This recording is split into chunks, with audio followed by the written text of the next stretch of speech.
নমস্কার বন্ধুরা, আপনারা তো অনেক ধরনের মিষ্টি খেয়েছেন। চলুন না, আজ আপনাদেরকে আমি একদম ঘরোয়া উপকরণ দিয়ে সুজির ল্যাংচা করে দেখাবো।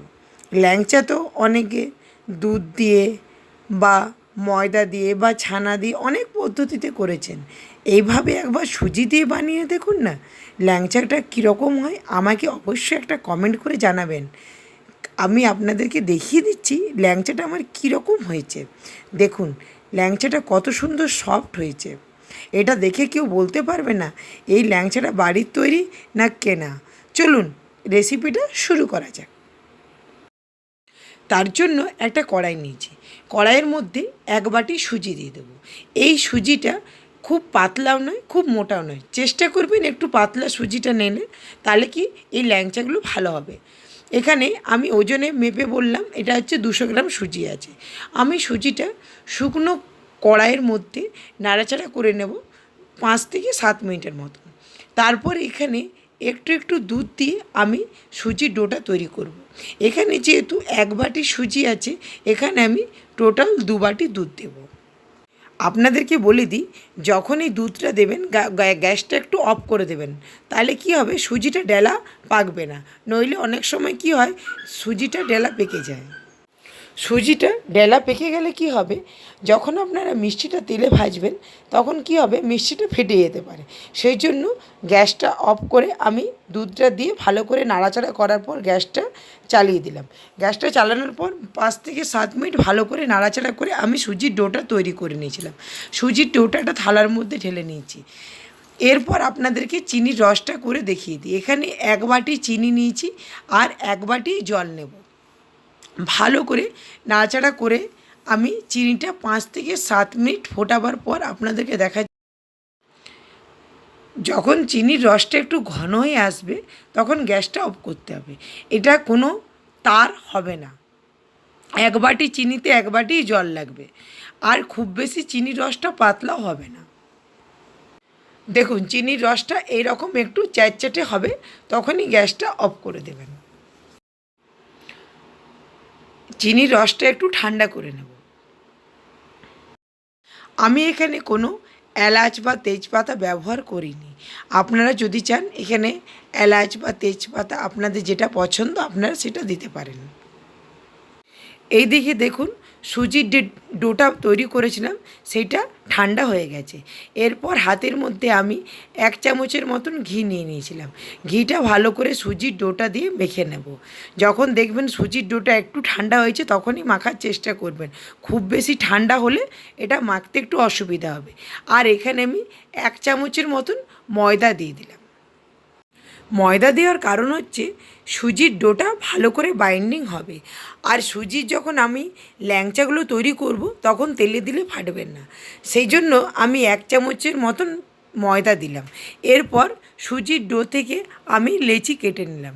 যেরকম সাইজে আপনারা করতে চান সেরকম সাইজে করবেন। এরপর হাতে করে আমি একটু লম্বাটে আকারে দিয়ে দেব, যেরকম ল্যাংচা দেয়। দেখুন এভাবে আমি লম্বা করে নেওয়ার পর ভালো করে হাত দিয়ে গড়িয়ে নিচ্ছি। দেখুন আমার একটা ল্যাংচা তৈরি হয়ে গেছে। আমি আপনাদেরকে আরেকটা করে দেখিয়ে দিচ্ছি। দেখুন আমি ডো থেকে একটু করে লেচি কেটে নিলাম। এরপর আরেকটু হাতে করে দিয়ে ভালো করে ম্যাশ করে আমি লম্বাটে আকারে তৈরি করে নিচ্ছি। এই সুজির ল্যাংচাগুলো বাড়িতে তৈরি করে দেখবেন, খুব তাড়াতাড়ি তৈরি হয়ে যায়। এটা কোনো ঝামেলা লাগে না। বাড়িতে যদি সুজি থাকে তাহলে আপনারা যখন তখন বাড়ি তৈরি করে এই ল্যাংচাগুলো খেতে পারেন। দেখুন আমার সব ল্যাংচাগুলো তৈরি হয়ে গেছে। এরপর কড়াইয়ের মধ্যে আমি সাদা তেল গরম করে নেব। সাদা তেলটা খুব বেশি গরম করব না, যেরকম সিঙ্গাড়া ভাজার সময় তেলটা হালকা গরম করে সেরকম গরম করতে হবে। দেখুন আমি একটা ডো দিয়ে আপনাদেরকে দেখিয়ে দিচ্ছি। আমার সুজির যে ডোটা আমি তেলের মধ্যে দিয়েছি সেটা ফাটেনি, তার মানে বুঝবেন আপনাদের মাখাটা পারফেক্ট হয়েছে। যদি দেখেন ফেটে যাচ্ছে তাহলে আরেকটু ময়দা দিয়ে ভালো করে মেখে নিতে হবে। এরপর আমি একে একে ল্যাংচাগুলো ছেড়ে দেব। যখন ল্যাংচাগুলো ছাড়বেন তেলের মধ্যে আঁচটা কিন্তু মিডিয়াম রাখবেন, তাহলে কী হবে ল্যাংচাগুলো খুব সুন্দর কালার হবে। আর ল্যাংচাগুলো তেলে দেওয়ার পর সাথে সাথে নাড়াচাড়া করবেন না, মোটামুটি 2 থেকে 3 মিনিট হবার পর নাড়াচাড়া করবেন। তাহলে কী হবে, ল্যাংচাগুলো ভেঙে যাবে না। যেহেতু সুজি সেহেতু এই ল্যাংচাগুলো ভাঙার চান্স অনেকটা বেশি থাকতে পারে। দেখুন এভাবে আমি হাতে করে একটু নেড়ে দিলাম। তারপর যখন দেখবেন ল্যাংচাগুলো উপরে তেলে ভাসছে তখনই বুঝবেন ল্যাংচাগুলো ভাজা হয়ে গেছে। এভাবে আপনারা ভেজে নিতে পারেন, আপনাদের কালার পছন্দ মতো নিতে পারেন। আমি এখানে খুব বেশি লালচে কালার করব না, আপনারা যদি চান তাহলে একটু লালচে কালারে করতে পারেন। দেখুন আমার ল্যাংচাগুলো ভাজা হয়ে গেছে, এরপর আমি তুলে নেব।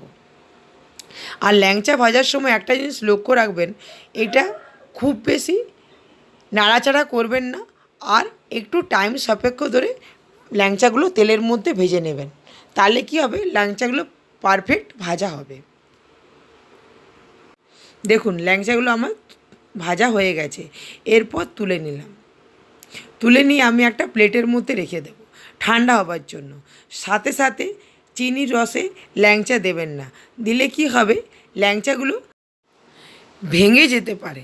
সেই জন্য যখন দেখবেন চিনির রসটা ঠান্ডা হয়ে এসছে তখন এই ল্যাংচাগুলো দেবেন। দেখুন আমি এভাবে ল্যাংচাগুলো দিয়ে দিলাম, আর এক ব্যাচ ভেজে নিয়ে আমি সেটাও দিয়ে দিলাম। এরপর ঢাকা দিয়ে রেখে দেবো 1 থেকে 1.5 ঘন্টা। আপনাদের হাতে যদি সময় থাকে তাহলে আপনারা 2-2.5 ঘন্টার মধ্যেও রেখে দিতে পারেন। দেখুন আমি ল্যাংচাগুলো একটা বাটির মধ্যে নিয়ে নিয়েছিলাম, ল্যাংচাগুলো আমার কত সুন্দর হয়েছে। আপনাদেরকে দেখিয়ে দিই, আমার চিনির রসটা পুরোটাই টেনে নিয়েছে। বন্ধুরা আমার রান্না যদি আপনাদের ভালো লাগে প্লিজ আমার চ্যানেলটাকে লাইক আর একটা সাবস্ক্রাইব করে দেবেন। দেখুন ল্যাংচাগুলো আমার কত সুন্দর নরম হয়েছে। আজের মতন এই পর্যন্ত, দেখা হবে নতুন কোনো রান্নার এপিসোডে।